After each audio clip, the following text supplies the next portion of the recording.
Hi hello and welcome back to diabetic care India. ഈ സ്ഥലം എങ്ങനെയുണ്ട്? ഇത് AI ഒന്നുമല്ല കേട്ടോ.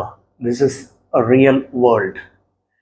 എറണാകുളത്ത് പനമ്പള്ളി നഗറിലുള്ള റിങ്സ് കേക്ക്സ് എന്ന് പറയുന്ന വളരെ ക്യൂട്ടായിട്ടുള്ള, വളരെ വാം ആയിട്ടുള്ള, അത്യാവശ്യം നല്ല ഒരു സെലക്ഷനുള്ള and fantastic people behind it, an excellent team. Chef Win-Win, if you're watching this, thanks a lot for your courtesy. ഈ സ്ഥല സൗകര്യം നമുക്ക് ഉണ്ടാക്കി തന്നതിന്. പിന്നെ ഇവിടെ ഉള്ള അഭിമോൾ, who is from Idukki, our good friend, she made this happen, and thanks to both of you. അപ്പോൾ മലയാളികളുടെ ഏറ്റവും പ്രിയങ്കരമായ ഒരു പ്രാതൽ ഭക്ഷണമാണ് പുട്ടും കടലയും. അതില്ലാത്തൊരു ബ്രേക്ക്ഫാസ്റ്റ് ഒന്ന് സങ്കല്പിച്ച് നോക്കി ഒരു ശരാശരി മലയാളിക്ക് സാധ്യമല്ല. ഇവിടെ അരിപ്പുട്ടിൻ്റെ കാര്യമാണ് പറയുന്നത് കേട്ടോ. അപ്പോൾ നിങ്ങൾക്ക് തോന്നിയേക്കാം ഈ അരിപ്പുട്ടിനെ കുറിച്ച് പറയാൻ മാത്രം മഹത്വം ഇതിനുണ്ടോ എന്നുള്ളത്. So please watch this video fully. And in case you have not subscribe, നിങ്ങൾ സബ്സ്ക്രൈബ് ചെയ്തില്ല, ലൈക്ക് ചെയ്തില്ല, ഷെയർ ചെയ്തില്ലെങ്കിൽ ഉടനെ ചെയ്യുക. Because there is some interesting information വരുന്നുണ്ട്, അതിപ്പോൾ പറയാം. ഇനിയിപ്പോൾ വളരെ സന്തുലിതമായിട്ടുള്ള ഒരു ആഹാരം തന്നെയാണ് ഈ പറയുന്ന അരിപ്പുട്ടും, അതിൻ്റെ കൂടെ തേങ്ങാപ്പീരയും പിന്നെ നല്ല കടലക്കറി. ഇതിൽ ഏറ്റവും പ്രധാനപ്പെട്ട ഈ പറയുന്ന കാർബ്സ്, പ്രോട്ടീൻസ് ആൻഡ് ഫാറ്റ്സ് വളരെ ബാലൻസ്ഡ് ആയിട്ടുണ്ടെന്നുള്ളത് നമുക്കെല്ലാവർക്കും അറിയാം. എന്നാൽ ഇക്കാലത്ത്, ഈ അടുത്ത കാലത്ത് അരിപ്പുട്ടിനോട് ആൾക്കാർക്ക് എന്തോ ഒരു ഇഷ്ടക്കേട് തുടങ്ങിയിട്ടുണ്ടെന്ന് വേണം പറയാൻ. കാരണം അരി പ്രമേഹത്തിന് കാരണമാവുമെന്നും അരി ഭക്ഷണം പൂർണ്ണമായിട്ടും ഒഴിവാക്കണം, പ്രമേഹം വരാൻ സാധ്യതയുള്ളവരും പ്രമേഹ രോഗമുള്ളവരും ഒക്കെ അരി പൂർണ്ണമായിട്ടും ഒഴിവാക്കണമെന്നും ഇവർ ഗോതമ്പിലേക്കോ റാഗിയിലേക്കോ മറ്റുള്ള ധാന്യങ്ങളിലേക്കൊക്കെ മാറണം എന്നൊക്കെ പറയപ്പെടുന്നുണ്ട്. അതിലെത്രത്തോളം ശരിയാണ്? അതാണ് ഇന്നത്തെ പോയിന്റ്. ഒരു പ്രയോജനവുമില്ല എന്ന് ഈ അടുത്ത കാലത്ത് ഒരു പത്ര വാർത്ത നിങ്ങൾ വായിച്ചോ ഇല്ലയോ എന്ന് എനിക്കറിയില്ല, പക്ഷെ വളരെ പ്രധാനപ്പെട്ട ഒരു കാര്യം, പ്രമേഹ രോഗികളിൽ ഒരു സീരിയൽ അതായത് ധാന്യം അത് വേറൊരു ധാന്യവർഗവുമായിട്ട് റീപ്ലേസ് ചെയ്യുമ്പോൾ യാതൊരു പ്രത്യേക ഗുണവും കിട്ടുന്നില്ല. Which is the fact. എന്ന് വെച്ചാൽ നമ്മുടെ പരമ്പരാഗതമായിട്ടുള്ള പുട്ട്, ഇടിയപ്പം, വെള്ളയപ്പം, ഇതിനൊക്കെ നമ്മൾ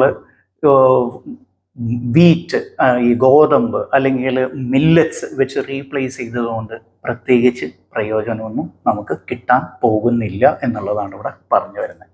എന്ന് വെച്ചാൽ നിങ്ങൾക്കിത് യഥേഷ്ടം കഴിക്കാം എന്നാണോ പറയുന്നത്? നോ. ഇവിടെ ഒരു മോഡറേഷൻ ആവശ്യമാണ്. എന്നിട്ട് നിങ്ങൾക്ക് ചെയ്യാവുന്ന വളരെ ലളിതമായിട്ടുള്ള കാര്യമാണ്, അരിഭക്ഷണം പൊതുവെ നിയന്ത്രിച്ച് നിർത്തിക്കഴിഞ്ഞ് പ്രോട്ടീൻസിൻ്റെ അളവ് കൂട്ടിക്കഴിഞ്ഞാൽ വലിയൊരു പരിധിവരെ ആ കാർബ്സിൻ്റെ ഒരു പ്രശ്നം വിച്ച് യൂഷ്വലി എഫക്ട്സ് us, അത് വലിയൊരു പരിധിവരെ നമുക്ക് നിയന്ത്രിക്കാൻ പറ്റും. Which is A fact.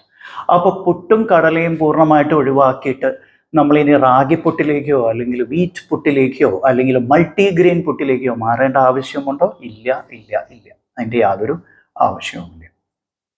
ഇവിടെ ശ്രദ്ധിക്കേണ്ട വേറൊരു കാര്യം, ഈ കടല തന്നെയാണ് നമ്മളെപ്പോഴും കഴിക്കുന്നതെങ്കിലും ഇതിൽ നിന്നൊന്ന് മാറ്റിപ്പിടിച്ചാൽ പലതരത്തിലുള്ള പരിപ്പുകൾ, ഉദാഹരണം ചെറുപയർ അല്ലെങ്കിൽ ചെറുപയർ പരിപ്പ് കൊണ്ട് കറി ഉണ്ടാക്കി കഴിഞ്ഞിട്ടുണ്ടെങ്കിൽ ഏതാണ്ട് മുട്ടയിൽ അടങ്ങിയിട്ടുള്ള അത്രയും പ്രോട്ടീൻ തന്നെ അതിലുണ്ട്. എന്ന് വെച്ചാൽ you don't need any other source of protein.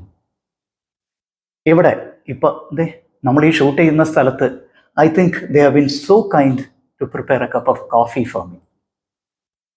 Wonderful. നല്ല ഫിൽട്ടർ കാപ്പിയാണേ. So I am going to enjoy it. Thank you so much. Yeah, so we are at Rings Cakes, Panampally Nagar, Ernakulam. And this is the filter coffee that I'm going to enjoy now. നല്ല ചൂടുണ്ട്, ഒന്നത് മാറട്ടെ. അതിനിടയിൽ നമുക്ക് ഈ വിഷയത്തിലേക്ക് തിരിച്ചു വരാം. അപ്പോൾ പറഞ്ഞു വരുന്ന മറ്റൊന്നുമല്ല, അരിഭക്ഷണത്തിന് നമ്മൾ മൊത്തത്തിൽ അങ്ങനെ അവഗണിക്കേണ്ട യാതൊരു ആവശ്യമില്ല. ഇൻഫാക്ട് നമ്മൾ ഏഷ്യൻ ഭൂഖണ്ഡം മൊത്തം നോക്കുമ്പോൾ മിക്കവാറും രാജ്യങ്ങളിലെ പ്രധാന ആഹാരമാണ് അരി എന്ന് പറയുന്നത്.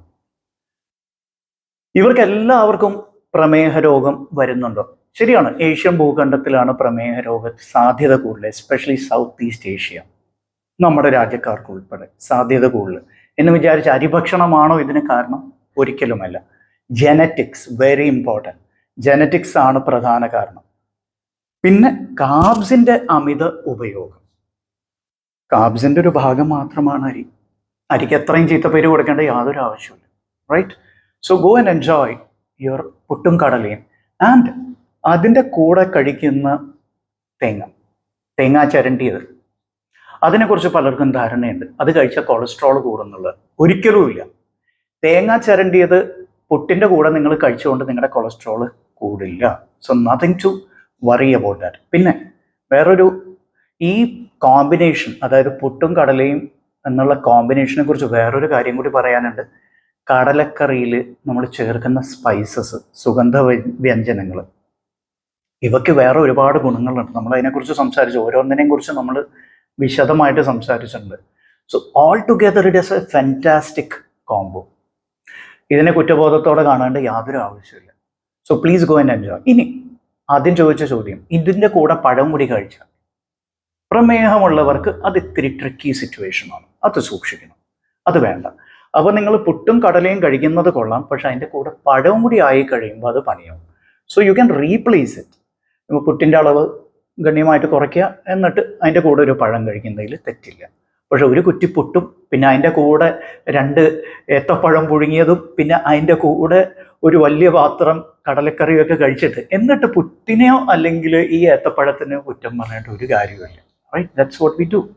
So that can be avoided. And please go and enjoy your food while I enjoy my filter coffee.